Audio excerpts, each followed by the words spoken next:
September 2013, the Oil Council founded a new initiative that would allow women in the industry of oil and gas to meet, share ideas, and of course network on a professional level. It's called the Women's Oil Council.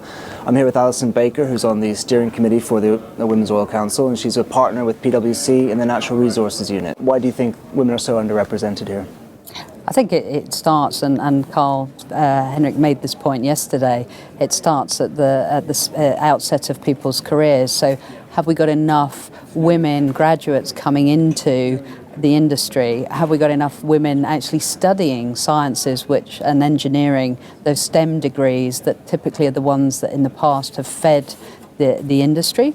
And the answer to that is categorically no. So there are something like 27% of STEM graduates across the G20 are women. But then from that pool, not many are then coming into the industry. So if you look at an overall workforce perspective, at the most it's 10% of the oil and gas workforce is women, and that's in South America. Go to somewhere like the Middle East and it's only 3%. So if you haven't got the workforce and the talent within the organisation coming in and being developed, you're not going to get them coming through to a board level position. So Alison, you've written this report, it's just come out. Why don't you give us some of the highlights that you found when you were studying this? Yeah, certainly. Well, one of the things that we found was we looked at the top 100 oil and gas companies around the world by market capitalisation, and of the board seats within those companies, only 11% of those are taken by women. Well, what's surprising actually when you get underneath that is of the board, non-executive board seats, 13% are women, but at the executive level, it's only at 1%. So I think that's where there's a real challenge in bringing talent into the industry and then bringing it through to that top-level executive position. How does the UK compare with other countries in the world? Are there other countries who are actually pretty good at this? You mentioned the Middle East is only 3%, perhaps not a surprise to anyone, but how does the UK fit in the global picture? The UK is broadly in the average position, so 11% board seats and then 11% in senior management positions, because what we also did, not only in looking at the top 100, we looked at the top 20 around the sort of major capital centres, and the UK was broadly okay. There are some highlights. So if you take somewhere like Norway, where they have quotas, the number of board seats taken by women is over 40%. It's over the number of board members. How about, there is obviously a big difference between non-executives and executives. Does the picture get worse when you look at the executive level, or? Yeah, and so as I was saying, when you look in that top 100, only 1% of the executive seats are taken by women. And then what we also did was look at senior management pipeline, because obviously that's them fueling those executive seats. And across the world, it was at 11%. But what typically you find is that women are in more functional roles, HR, legal, finance, some of which don't necessarily naturally transition into an executive board position. And just to play devil's advocate here for a second, the question about, why does this matter? Is there any evidence to suggest that an oil company is better off with the more females they have in the workforce?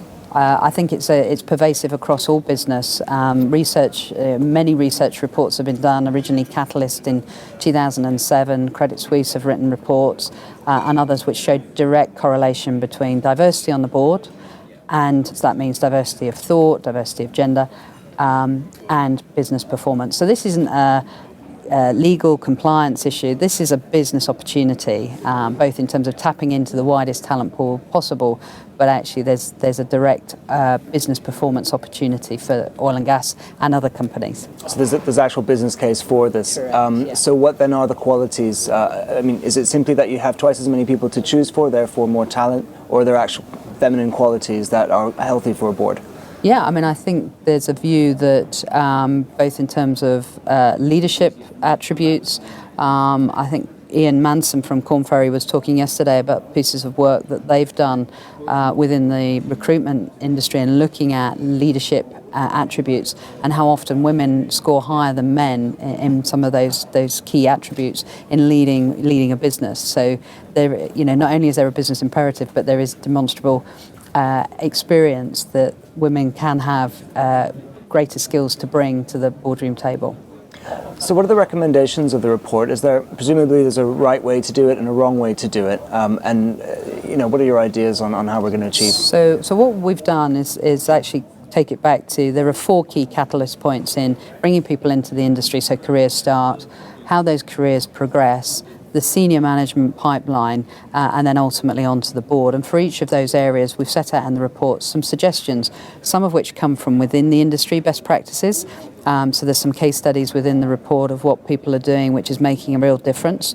But what we've also done is make some suggestions which have taken from other industries. So, for example, the motor industry, which, again, like the oil and gas industry, sometimes isn't seen as appealing to women, has actually done a lot of stuff in terms of engaging with the graduate population and wanting to make it a more appealing industry for people to work in. So lots of practical ideas. It's a starting point. This is a long-term journey, and the oil and gas industry should be used to those sort of long-term planning and long-term journeys. Yeah, I mean, what kind of time frame are we talking about? I mean, if you've had the idea now, you can't just grow a 60-year-old fully qualified person and make them your CEO or chairman. This starts, university level, even before then, in the subjects you choose. Where are we in that curve of more women entering the oil and gas industry? How long is this going to take to feed through? It's going to be a generational thing. I think there are some things that can be done from the top, which actually help accelerate the number of women on boards. But at the end of the day, this will be a long-term journey.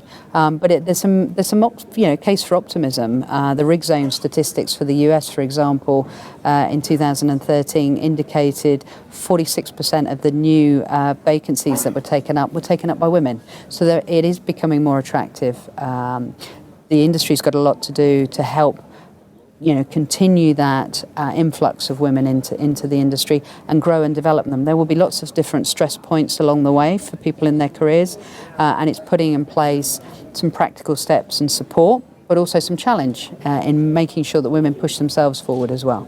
Alison, thanks for stopping by. No problem. Thank you.